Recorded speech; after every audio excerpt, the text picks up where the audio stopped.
رب اشرح لي صدري ويسر لي أمري واحلل عقدة من لساني يفقهوا قولي. الحمد لله وحده والصلاة والسلام على من لا نبي بعده وعلى آله وأصحابه الذين أوفوا عهده. أما بعد فأعوذ بالله من الشيطان الرجيم. بسم الله الرحمن الرحيم. إن الذين تدعون من دون الله عباد أمثالكم. صدق الله العظيم وصدق رسوله النبي الكريم الأمين. إن الله وملائكته يصلون على النبي يا أيها الذين آمنوا صلوا عليه وسلموا تسليما. الصلاة والسلام عليك يا سيدي يا رسول الله وعلى آلك وأصحابك يا حبيب الله. مولاي صل وسلم دائما أبدا على حبيبك خير الخلق كلهم منزه عن شريك في محاسنه فجوهر الحسن فيه غير منقسم. يا أكرم الخلق مالي من ألوذ به سواك عند حلول الحادث العممي. ربي صل وسلم دائما أبدا على حبيبك خير الخلق كلهم. اللہ تبارک و تعالی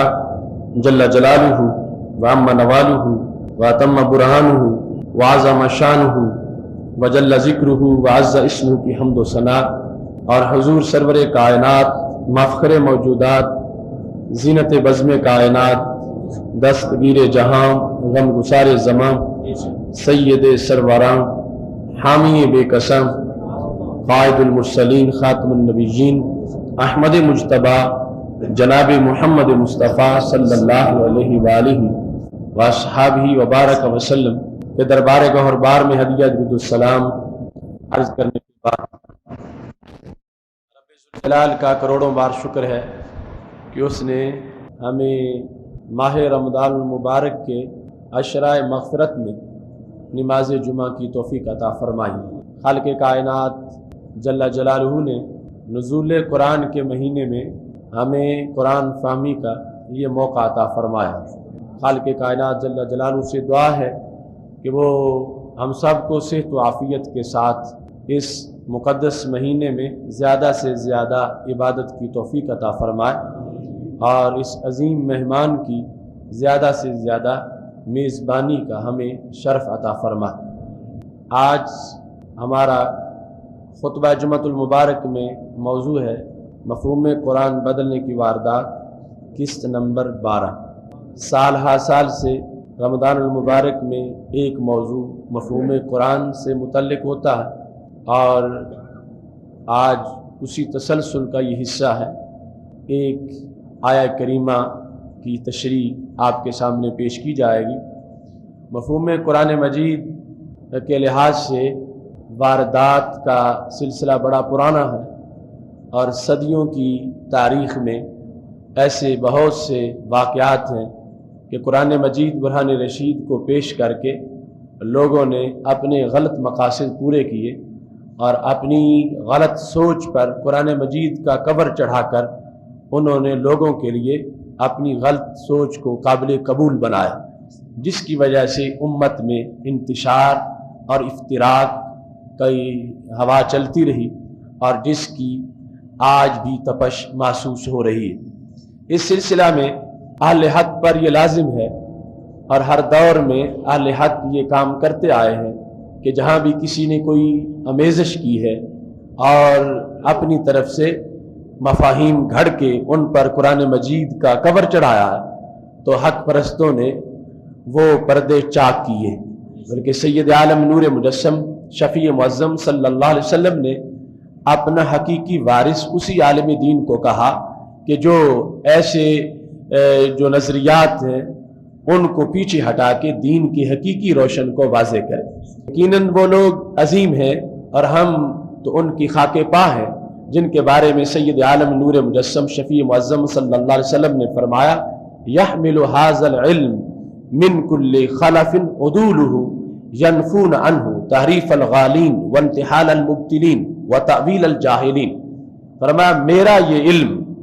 ہر نئی نسل کے لوگ ان میں سے جو عادل ہیں وہ اس علم کو حاصل کرتے رہیں. یعنی یہ غیب کی خبر تھی اور قیامت تک کے ہر دن کی خبر تھی. قیامت تک میری امت بانج نہیں ہوگی کہ اس میں علماء تیار نہ، اس میں علماء پیدا ہوتے رہیں گے. ان کا کام کیا ہوگا؟ ینفون عنہ، وہ اس دین میں جو ملاوٹ ہو چکی ہوگی اس ملاوٹ کو دور کریں گے. ینفون عنہ تعریف الغالین وانتحال المبتلین و تعویل الجاہلین. تین نام لیے کہ غالی لوگوں نے جو دین میں تحریف کی ہوگی وہ اس تحریف سے دین کو پاک کریں گے. وانتحال المبتلین، باطل پرستوں نے جو دین میں ہیلا سازی کی ہوگی میرے وہ وارث اس ہیلا سازی کو ختم کریں گے. وتعویل الجاہلین، اور جاہل لوگوں نے جو تعویلیں گھڑ لی ہوگی میرا وہ وارث اس گھڑی ہوئی تعویلوں کو دور کر کے دین کی حقیقی روشنی لوگوں تک پہنچائے گا. یقیناً ہر عہد کا مجدد اپنے حصے کا یہ کام کرتا ہے، اور ہم ان مجددین کے کارکنان ہیں کہ جو اپنے عہد کے کام کرتے ہیں تو ان کی طرف سے دی ہوئی ڈیوٹی ان کے کارکن آگے ان کی طرف سے اس کو سر انجام دیتے. لہذا مجددین اور بالخصوص مجدد الفسانی جو اس 1000 سالہ کے مجدد ہے وہ ہمارے سلسلہ طریقت میں مور سے اعلیٰ، اور پھر حضرت امام احمد رضا خان بریلوی رحمہ اللہ تعالی اور امام فضلہ خیر آبادی جو سلسلہ درس و تدریس میں اوپر ہمارا سرچشمہ ہے، اور پیچھے وہ مجددین کی پوری جماعت ہر صدی کی کہ جنہوں نے اپنے اپنے عہد میں ایسے امور سر انجام دیے. اور اللہ کا فضل ہے انشاءاللہ قیامت تک اس روشنی کو عام کیا جائے گا، اور قیامت تک وہ تمام شعبے جو تعویل کے ہوں یا تحریف کے ہوں یا انتحال کے ہوں، ہیلا سازی کے ہوں، ان کے جواب اور ان کے جو مظالم ہیں ان کا پردہ چاک کرنے کا سلسلہ جاری رہے گا. چونکہ یہ مقام بہت حساس مقام ہے کہ جس وقت کسی کے سامنے قرآن پڑھا جا رہا ہو تو اب اگلے کی کیا مجال ہے کہ اسے غور سے نہ سنے. جب کسی کے سامنے قرآن مجید کھول کے دکھایا جا رہا ہو تو اب اگلا مومن ہے تو وہ کتنے ادب سے اس کو سنے گا اور اپنا آپ اس مبلغ کے سامنے پیش کر دے گا کہ یہ میرا دل ہے، جو چاہو تم اس پہ لکھ لو جو تم قرآن مجید سے لکھنا چاہتے ہو. لیکن یہ اس باطل پرست مبلغ یا اس سکالر کا یہ سب سے بڑا ظلم ہے کہ جس وقت اگلے نے سینہ کھول کے سامنے رکھ دیا ہے اور یہ رب کے حکم کی بجائے اپنی خواہش کا مضمون لکھ دیتا ہے اور اپنے گھڑے ہوئے نظریات اور اپنی باطل سوچ کے الفاظ اس کی نورانی تختی پہ لکھتا ہے. اس سے بڑا کوئی خائن نہیں، اس سے بڑا کوئی غدار نہیں، اور اس سے بڑا کوئی ظالم نہیں جو لوگوں کے ایسے پاکیزہ جذبات سے کھیلتا ہے اور لوگوں کی ایسی مقدس تختیوں کو اپنی گندی سوچ سے وہ زہر آلود کرتا ہے. اس سلسلہ میں حضرت سیدنا عمر فاروق رضی اللہ تعالی عنہ کا ایک قول آپ کے سامنے پیش کرنا چاہتا ہوں تاکہ طبائع کو، مزاج کو اس سلسلہ میں مزید سکون حاصل ہو کہ آخر ایسا ہو سکتا ہے کہ قرآن مجید کو لوگوں کے شکار کے طور پر ان کو جال میں پھانسنے کے لیے پیش کیا جائے اور اس کے ذریعے سے اپنے غلط مطالب اور غلط مقاصد جو ہیں ان کو اس کے ذریعے سے لوگوں تک پہنچایا جائے. سیدنا عمر فاروق رضی اللہ تعالی عنہ آپ نے ایک دن حضرت عبداللہ بن عباس رضی اللہ تعالی عنہ سے اس سلسلہ میں بات کی اور مکمل اس بحث کو آگے بڑھایا. حضرت عبداللہ بن عباس رضی اللہ تعالی عنہ سیدنا عمر فاروق رضی اللہ تعالی عنہ کے پاس بیٹھے ہوئے تھے اور سیدنا فاروق اعظم رضی اللہ تعالی عنہ جو امت میں افتراق اور انتشار آنے والا تھا اس کے لحاظ سے حضرت عمر فاروق رضی اللہ تعالی عنہ سوچ رہے تھے اور نہایت ہی اچھے الفاظ آپ نے استعمال کیے. اس کو حدیث شریف کی متعدد کتابوں میں ذکر کیا گیا ہے، بالخصوص امام بہقی نے اس کو روایت کیا، خطیب بغدادی نے بھی اس کو ذکر کیا، امام سیوطی نے اپنی جامع کبیر میں اس کا ذکر کیا کہ حضرت عمر رضی اللہ تعالی عنہ خلا عمر ذات یوم، ایک دن سب سے جدا ہو کے بیٹھ گئے، کسی کو اپنے پاس نہیں بیٹھنے دیا اور سوچ میں پڑ گئے. فجعل يحدث نفسه، اپنے دل سے باتیں کر رہے تھے، جس طرح انسان تنہائی میں بیٹھ کر سارے خیال نکال کے اپنے آپ سے بات کرتا، تو حضرت سیدنا عمر رضی اللہ تعالیٰ عنہ اپنے دل میں اپنے آپ سے بات کر رہے تھے۔ کیف تختلف هذه الامہ، دل میں یہ بات سوچی کہ اس امت میں بھلا اختلاف کیسے ہوگا، کہ جس کی خبریں رسول اللہ صلی اللہ علیہ وسلم دے چکے ہیں، تو اس امت میں اختلاف کیسے ہو سکتا ہے؟ وَنَبِيُّهَا واحد، حالانکہ نبی ایک ہے۔ یا تو ہوتے کہ پہلوں کے نبی اور ہیں، اور 10ویں صدی والوں کے نبی اور ہیں، 14ویں والوں کے اور ہیں، تو پھر معاذ اللہ اوپر ایک فیڈریشن ہوتی نبیوں کی، اور پھر امت کے حصوں کا اختلاف ہو جاتا۔ کہنے لگے جب ہمارے نبی علیہ السلام کی جلوہ گری کے بعد نبی آ ہی کوئی نہیں سکتا، اور آپ آخری نبی ہیں، جب ہمارے نبی ایک ہیں تو پھر اختلاف کیسے ہے؟ اور کتاب ہمارے پاس ہے، اختلاف کیسے ہو سکتا ہے؟ آپ کافی دیر سوچتے رہے، اور پھر آپ نے حضرت عبداللہ بن عباس رضی اللہ تعالیٰ عنہ کی طرف پیغام بھیجا کہ تم یہ میرا مسئلہ حل کر، چونکہ میں حضرت عمر رضی اللہ تعالیٰ عنہ کا جو علمی ذوق کے بارے میں میری وہ کتابچہ چھپا، اس میں بھی لکھا، اور باقی مختلف کتب میں بخاری شریف میں اس کا ذکر ہے کہ جب عشرہ مبشرہ کی میٹنگ ہوتی تھی، حضرت فاروق اعظم رضی اللہ تعالیٰ عنہ کے عہد میں جتنے زندہ تھے، اس میٹنگ میں جو سارے صحابہ کا نچوڑ ہے، ان میں آگے جس کرسی پہ بٹھایا جاتا تھا جس کو وہ حضرت عبداللہ بن عباس، حالانکہ آپ کے بارے میں ایک دن یہ کہہ دیا، حضرت عبد الرحمن بن عوف نے کہہ دیا کہ عمر دیکھو ان کی عمر کے تمہارے پوتے بھی ہیں، اور تم ہم بزرگوں کی میٹنگ میں ان کو آگے بٹھا لیتے ہو۔ تو حضرت عمر رضی اللہ تعالی عنہ نے کہا کہ ان کی دو نسبتیں ہیں جو مجھے مجبور کرتی ہیں، ایک تو جو ان کا تعلق خاندان نبوت سے ہے وہ تمہارا نہیں ہے، اور دوسرا جو ان کو رب نے عقل دی ہے وہ تمہاری عقل نہیں ہے۔ ان کی اس روشن سوچ کی بنیاد پر میں ان کو آگے بٹھاتا ہوں۔ تو حضرت عبداللہ بن عباس رضی اللہ تعالی عنہ کے سامنے امیر المومنین نے یہ اپنا مسئلہ پیش کر دیا، جب نبی ایک ہے تو اس امت میں اختلاف کیسے ہو سکتا؟ تو حضرت عبداللہ بن عباس رضی اللہ تعالی عنہ نے بات سنی، کیف تختلف هذه الامہ ونبیها واحد وقبلتها واحدہ، نبی بھی ایک ہے، قبلہ بھی ایک ہی طرف منہ کر کے نماز پڑھتے ہیں، نبی بھی ایک ہے صلی اللہ علیہ وسلم، تو پھر اختلاف کیسے ہو جائے گا؟ فقال ابن عباس یا امیر المومنین انا انزل علینا القرآن فقرأناہ، امیر المومنین ہمارے سامنے قرآن نازل ہوا اور ہم نے وہ قرآن رسول اللہ صلی اللہ علیہ وسلم سے پڑھا، وعلمنا فیما نازل، ہمیں پتا ہے کہ آیت کس بارے میں نازل ہوئی ہے،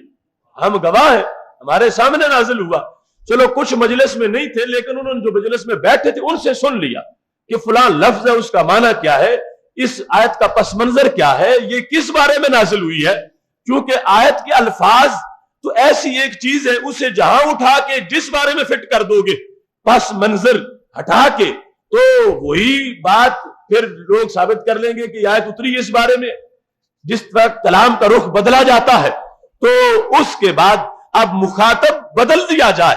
تو اس سے بہت جلد فتنے پیدا ہو جاتے ہیں۔ آپ ایک مجلس میں ایک بندے کو مخاطب کر کے آپ اسے کہتے ہیں کہ تو نے یہ جرم کیا، اور وہ جملہ آپ کا اٹھا کے کوئی لے جائے اور کسی دوسری طرف منہ کر کے کہے کہ فلاں کہہ رہا تھا تو نے یہ جرم کیا،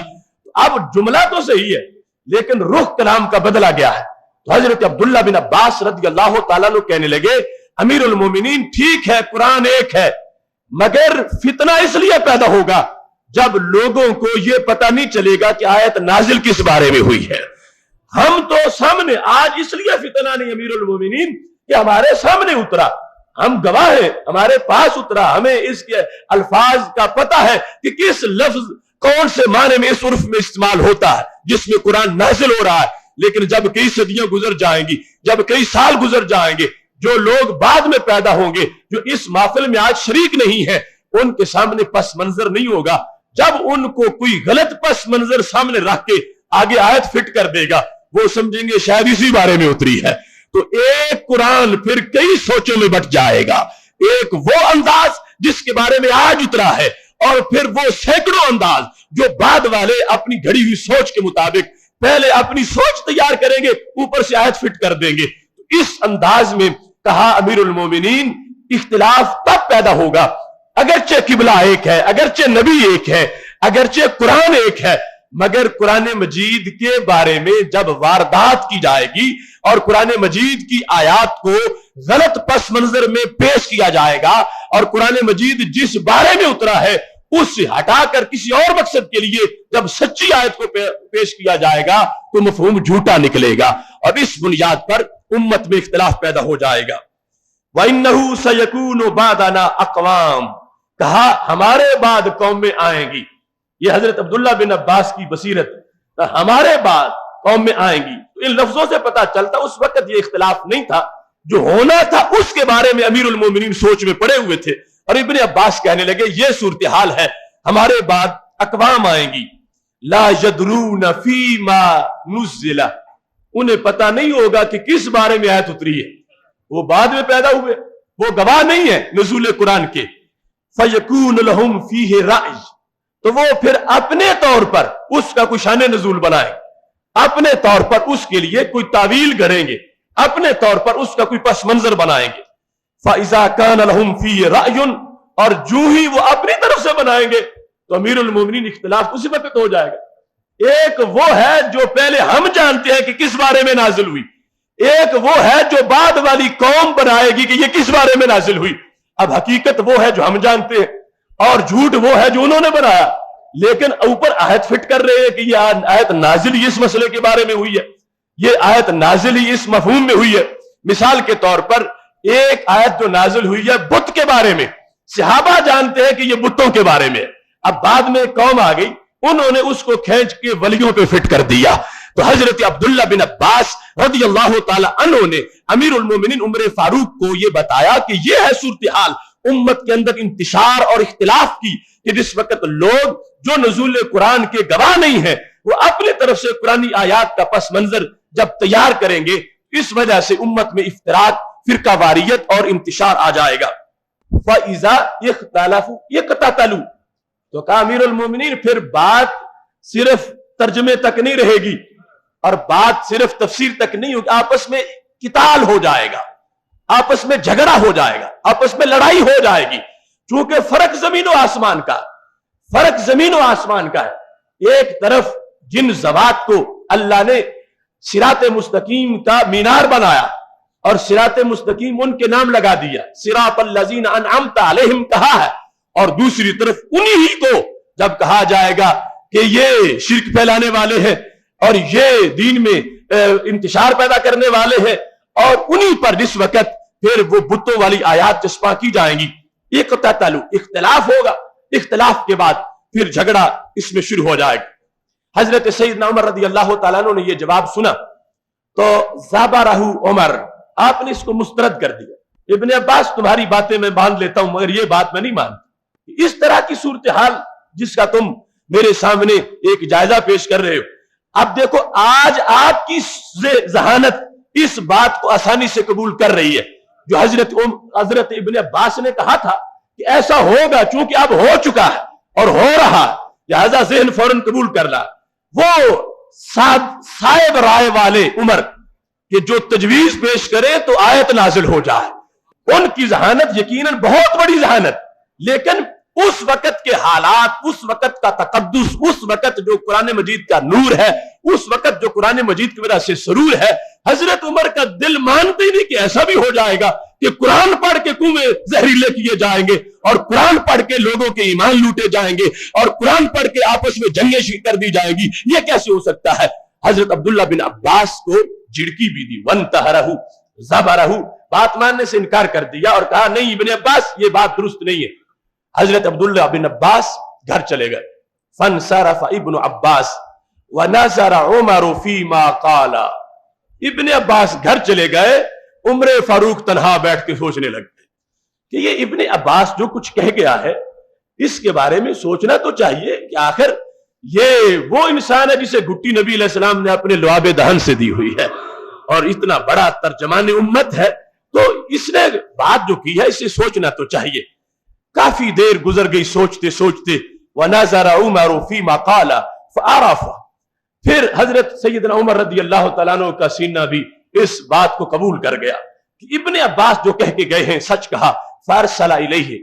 اپنے خادم کو بھیجا، جاؤ ابن عباس کو بلا کے لے آؤ۔ حضرت عبداللہ بن عباس رضی اللہ تعالیٰ عنہ پہنچے تو حضرت عمر رضی اللہ تعالیٰ عنہ نے کہا اعد علی ما قلت، اب دوبارہ وہ بیان کرو جو پہلے بیان کر کے گئے کہ امت میں اختلاف کیسے پیدا ہوگا، اختلاف کی بیس کیا ہوگی، اختلاف کے اسباب کیا ہوں گے، فرقہ واریت کیوں اس کا زہر امت میں آ جائے گا، یہ دوبارہ میرے سامنے بیان کرو۔ تو حضرت سیدنا عبداللہ بن عباس رضی اللہ تعالی عنہ نے دوبارہ بیان کیا، فَأَعَادَهُ عَلَيْهِ، دوبارہ اس کا بیان کیا، فَعَرَفَ عمر قَوْلَهُ وَعَاجَبَهُ، اب حضرت عمر رضی اللہ تعالیٰ عنہ نے اس بات کو تسلیم بھی کیا اور ابن عباس کو شاباش بھی عطا فرمائے اور بڑا پسند کیا کہ تم نے مسئلے کا حل بہت اچھے طریقے سے کیا۔ اب اس کو جو متعدد ماخذ سے میں آپ کے سامنے پیش کر رہا ہوں، یہ صرف اس لیے کہ آج جس وقت یہ مضمون ہم چھیڑتے ہیں تو کچھ لوگ سوچتے ہیں کہ آخر یہ کیسے ہو سکتا ہے کہ قرآن سے بھی گمراہی ملتی ہے، قرآن تو ہدایت دینے آیا، قرآن تو کتاب ہدایت ہے، بھلا قرآن پڑھ کے بھی گمراہ ہو سکتا ہے، تم ہمیں فلاں فلاں کے درس سے روکتے ہو، حالانکہ درس قرآن میں تو ہدایت ہی ہوتی ہے۔ تو میں اس واسطے یہ منظر آپ کے سامنے پیش کر رہا ہوں کہ میرے نبی علیہ السلام نے فرمایا مجھے امت پر قرآن کا بھی یہ خطرہ ہے، يَتَعَلَّمُهُ الْمُنَافِقُونَ فَيُجَادِلُونَ بِهِ الْمُؤْمِنِينَ، ابن کثیر میں ہے پر قرآن منافق بھی پڑھ جائیں گے اور درس قرآن کے منافق بھی دیں گے اور قرآن پڑھ کے میرے غلاموں سے جھگڑے کریں گے۔ اس بنیاد پر یہ ساری باتیں تو بیان ہو چکی ہیں، اور یہ بہت جلد جب صحابہ کے آخری عہد میں ایسا فطور خارجیوں کا پیدا ہو گیا تو حضرت عمر نے اپنے بیٹے فراس کو، جو خارجیوں کا جلسہ سننے چلا گیا تھا، صحابی رسول نے اپنے بیٹے کو رسیوں میں جکڑ کر کمرے میں بند کر دیا، مخافت ان یلحق بہم، پر میرا بیٹا کمرے میں مر جائے مجھے منظور ہے، مگر میں کسی خارجی مفسر کا ترجمہ اس کو نہیں سننے دوں گا اور کسی کا میں درس قرآن نہیں سننے دوں گا اس کو، اس واسطے کہ جس کا عقیدہ غلط ہے اگر اس کے پاس جا کے میرا بچہ بیٹھے گا، صحابی اپنے بچے کو خارجی کے درس قرآن سے روک رہے ہیں کیونکہ ان کے لوگوں کے عقیدے قرآن پڑھ کے بھی غلط ہے، تو میں اپنی اولاد کو ان لوگوں کا درس نہیں سننے دوں گا جن کا عقیدہ اور نظریہ جھوٹا ہے اور قرآن کی آڑ میں اپنے عقیدے کو وہ پیش کرنا چاہتے ہیں۔ اس مختصر سی تمہید کے بعد آج جو آیا کریمہ ہم اس سلسلہ میں پیش کرنا چاہتے ہیں، یہ بڑی ہی مشہور آیا کریمہ اس لحاظ سے کہ پوری دنیا میں اہل حق پر اس آیت کے ذریعے سے شرک کا فتویٰ لگایا جاتا، اور یہ جب سے ابن عبد الوہاب کی ذریت اس دنیا میں آئی اور ان کا بطور خاص حجاز مقدس پر برطانیہ کی وزارت خارجہ کے ساتھ جب کنٹرول ہو گیا، اس وقت سے ایسا پراپوگنڈا ہوا، اور پھر ہر سال حج کے موقع پر جو ہے وہ ایسا لٹریچر 62-63 زبانوں میں اور کروڑوں روپے خرچ کر کے تقسیم کیا جاتا ہے، اور یہ صداقت اہل سنت کے مسلک کی کہ ان کے اتنے خرچے کے باوجود آج بھی سنی عقیدہ اپنی پوری آب و تاب کے ساتھ موجود ہے۔ اس سلسلہ میں یہ سورہ اعراف، اس کے اندر آیت نمبر 194 جو میں نے خطبہ میں پڑھی، خالق کائنات فرماتا ان الذین تدعون من دون اللہ عباد امثالکم، بے شک وہ لوگ جن کو تم اللہ کے سوا پوجتے ہو وہ بندے ہیں تمہاری مثل، فادعوہم فلیستجیبوا لکم، انہیں پکارو چاہیے کہ وہ تمہاری بات کا جواب دیں، ان کنتم صادقین، اگر تم سچے ہو۔ یہ آیت کریمہ اس کو آج کی اس گفتگو میں ہم نے سمجھنا، اس میں دو چیزیں قابل غور ہیں۔ پہلی چیز ہے تدعون، ان الذین تدعون من دون اللہ، اس تدعون میں جو واردات ہے وہ یہ ہے کہ تدعون کا معنی ہے تعبدون، کہ جن کی تم عبادت کرتے ہو، جن کو تم پوجتے ہو، لیکن واردات والے اس کا معنی کرتے ہیں جن کو تم پکارتے ہو۔ تدعون اس مقام پر ان الذین تدعون من دون اللہ، تدعون کا لفظ جو ہے اس کے ذریعے سے واردات کی جاتی ہے۔ تدعون کا اس مقام پر معنی ہے تعبدون، کہ جب قرآن نازل ہوا اور مکہ شریف میں قرآن مجید کا نزول ہو رہا تھا اور مشرکین مکہ جو بتوں کے پجاری ہیں ان کو دعوت حق دی جا رہی تھی، تو کہا گیا ان الذین تدعون، جن کی تم عبادت کرتے ہو اللہ کے سوا، وہ کون ہے؟ عباد امثالکم، وہ تمہاری مثل بندے۔ اب لفظ عباد بولا گیا، اس بندے سے مراد کیا ہے؟ مملوک ہیں، مخلوق ہیں، مقدور ہیں، جیسے تم رب ذوالجلال کے حکم کے تابع ہو، ایسے وہ بھی بت بھی حکم کے تابع ہیں۔ لفظ عباد جامد پہ بولا گیا، لفظ عباد مورتی پہ بولا گیا، لفظ عباد بتوں پہ بولا گیا، لیکن اس لفظ عباد سے مراد اللہ کے ولی لینا، اس لفظ عباد سے مراد انسان لینا، اور اس لفظ عباد سے مراد مقدس نفوس جو فوت ہو چکے ہیں ان کو لینا، یہ وہ فتنہ ہے کہ جو اس تحریک سے پہلے کہیں اس کا کوئی ترجمہ نہیں تھا۔ ان لوگوں نے اس آیت میں دو مقام پر گڑبڑ کی، ایک تدعونا میں اور دوسرا عباد میں، اور یہ گڑبڑ میں اپنی طرف سے نہیں بیان کر رہا، یہ گڑبڑ قرآن خود بیان کر رہا۔ اگر ما قبل دیکھو وہ بتائے گا کہ یہ ترجمہ جھوٹا کہ اگر تدعونا کا معنی پوجنا کرو گے، تدعونا کا معنی پکارنا کرو گے تو ترجمہ جھوٹا ہوگا، اور دوسرا عباد سے مراد اگر انسان لوگے، عباد سے مراد انسان، بندے کا لفظ جو ہے وہ مخلوق پہ بولا گیا ہے، مملوک جو چیز ہے اس کو بندہ کہہ دیا جاتا ہے، تو رب ذوالجلال کی اس قرآن میں عباد کا مطلب ہے مملوک، مملوک جو کسی کے ملک میں ہو، جو کسی کے آرڈر کے نیچے ہو، اور یہ کائنات کی ہر چیز جو ہے اس کو اس طرح تعبیر کیا جاتا ہے، ان کل من فی السماوات والارض الا آتی الرحمن عبدا۔ اب وہاں ہر چیز پر جو آسمانوں میں ہے اور زمینوں میں ہے اس پر عبد کا اطلاق کر دیا گیا ہے، تو یہاں پر جو عباد کا لفظ اور تدعونا کا جو لفظ ہے اس کے لحاظ سے اب بات کو سمجھنا ہے۔ واردات کیا ہے کہ اس کا معنی تدعونا کا معنی کیا جاتا ہے پکارنا، اور عباد کا معنی کیا جاتا ہے بندے، بندے اور بندہ معنی کرنا غلط نہیں، لیکن اس سے مراد انسان جو کہ ولی ہے وہ مراد لینا یہ غلط ہے۔ بندے بول کے مراد مملوک ہے، مملوک مخلوق، وہ اگر مراد لیں گے تو پھر غلطی نہیں ہوگی، اور اگر اس سے مراد انسان لیے جائیں گے اپنی طرف سے تو پھر اس میں غلطی ہو جائے گی۔ اس سلسلہ میں قرآن مجید کا جو اسلوب ہے اس کی وضاحت کے لیے پہلے چند وہ تفاسیر جس پر پوری امت کا اتفاق، اور تفسیر معصور جو سند کے ساتھ تفسیر کی جاتی ہے، جس میں بطور خاص تفسیر طبری ہے، ابن جریر، اور اس طرح تفسیر قرطبی ہے، تفسیر بحر المحیط ہے، اور دیگر ساری تفسیریں، یعنی ان کے فتنہ کی ولادت سے پہلے پوری امت میں تمہیں ایک بھی ایسا مفسر نہیں ملے گا کہ جو اس مقام پر تدعونا کا معنی جو ہے وہ پکارنا کرتا ہو۔ ساری امت کا اتفاق ہے کہ تدعونا کا یہ معنی یہاں پر پوجا کرنا ہے، بندگی کرنا ہے، عبادت کرنا ہے، پکارنا نہیں ہے، اور وہ اس کا معنی پکار کر کے یہ صدا یا رسول اللہ صلی اللہ علیہ وسلم کی اس پر یہ آیت فٹ کرنا چاہتے ہیں۔ اور عباد امثالکم جو بتوں کا لفظ ہے وہ نبی علیہ السلام کی ذات پہ بولنا چاہتے ہیں، سید عالم نور مجسم شفیع معظم صلی اللہ علیہ وسلم کی ذات پر عباد امثالکم کا لفظ فٹ کر کے پھر اپنی طرف سے شرک کا جو فتویٰ ہے اس کی دلیل دینا چاہتے ہیں۔ معاذ اللہ جو بندہ دنیا کے کسی کونے میں بیٹھ کر یا رسول اللہ صلی اللہ علیہ وسلم کہہ رہا ہے وہ مکہ کے مشرکوں سے بڑا مشرک ہے، یعنی یہ انہوں نے اپنی کتابوں میں لکھا کہ صرف سنگل مشرک نہیں، کہتے ابو جہل سے ان لوگوں کا شرک بڑا ہے جو دنیا کے کسی کونے میں یا کہیں بھی بیٹھ کے نبی علیہ الصلوۃ والسلام کو پکارتے ہیں یا اولیاء کو، تو یہ کیوں مشرک ہے؟ کہتا ہے قرآن کہہ رہا ہے ان الذین تدعون من دون اللہ عباد امثالکم۔ اس طرح یعنی ان الفاظ قرآن سے جن کے اندر نور ہے، جن کے اندر تجلی ہے،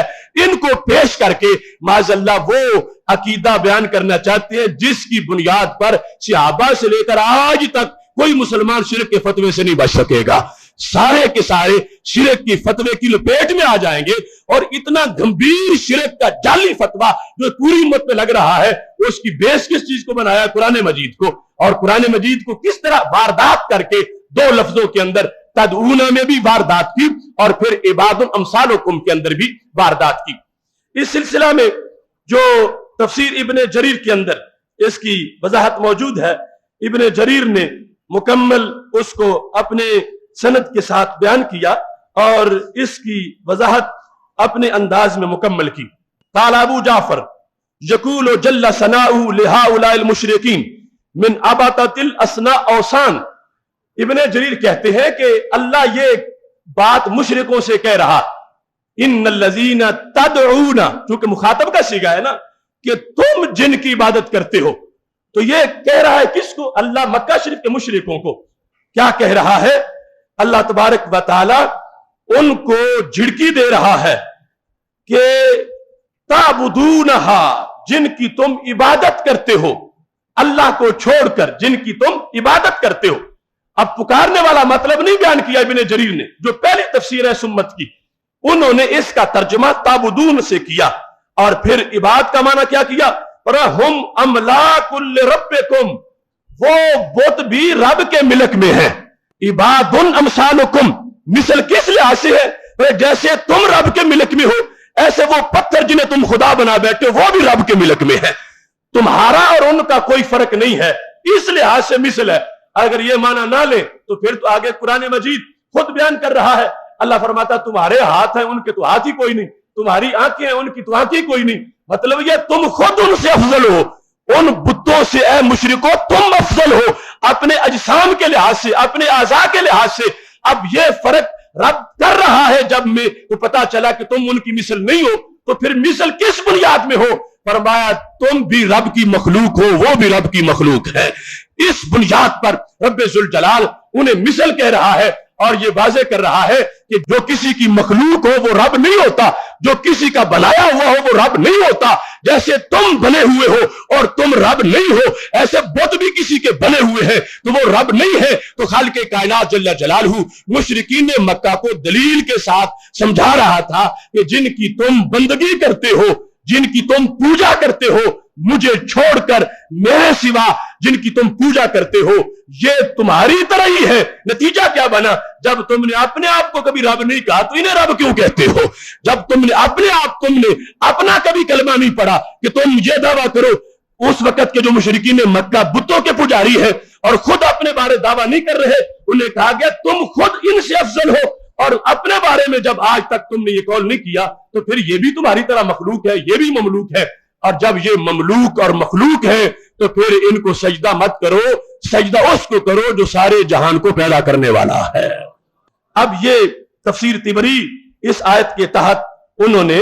اس کو بیان کیا، ہم املاک لربکم کما انتم لہو ممالک، جیسے تم رب کے ملک میں ہو ایسے یہ پتھر بتوں کا بھی رب کے ملک میں ہے۔ جیسے تم رب کے ملک میں ہو ایسے یہ جس دھات کا تم نے پتھر وہ بت بنایا ہوا یہ بھی رب کے ملک میں ہے۔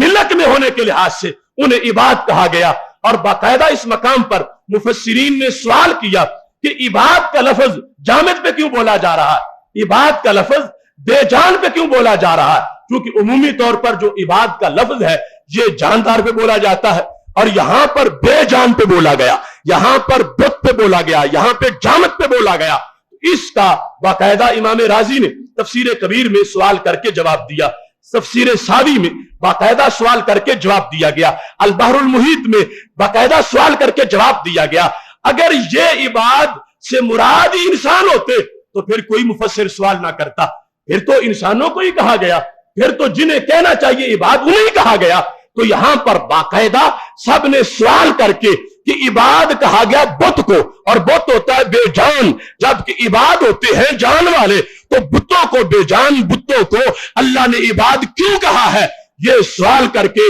رب ذوالجلال کے کلام سے پھر سب نے یہ جواب دیا کہ یہاں پر اس جہت میں کہ جس طرح وہ بندہ کہ جس کے اعضاء جواب دے چکے ہو اسے کوئی سنائی نہ دیتا ہو، اور کچھ اس کو خبر نہ آتی ہو، اور اپنا نفع نقصان نہ جانتا ہو، اس جہت میں بت اس کے ساتھ مشترکہ ہے۔ یہ بت نہ سن سکتے ہیں، نہ دے سکتے ہیں، نہ دیکھ سکتے ہیں، نہ سمجھ سکتے ہیں، نہ سمجھا سکتے ہیں۔ اس جہت کی بنیاد پر رب ذوالجلال نے ان بے جان چیزوں پر بھی لفظ عباد کا اطلاق فرما دیا ہے۔ اب اس سلسلہ میں تفسیر قرطبی کے اندر جو اس کی وضاحت کی گئی، تفسیر قرطبی میں یہ آراف کی جو آیت نمبر 94 ہے، کہا گیا ان الذین تدعون من دون اللہ، معنی کیا ہے؟ تعبدون، تدعون کا معنی کیا ہے؟ تعبدون، اردو میں کیا بنے گا؟ پوجتے ہو، نہ کہ پکارتے ہو۔ اب پکارنا اور پوجنے میں فرق ہے۔ پکارتا مومن امتی ہے اپنے نبی علیہ السلام کو، مگر پوجتا نہیں ہے۔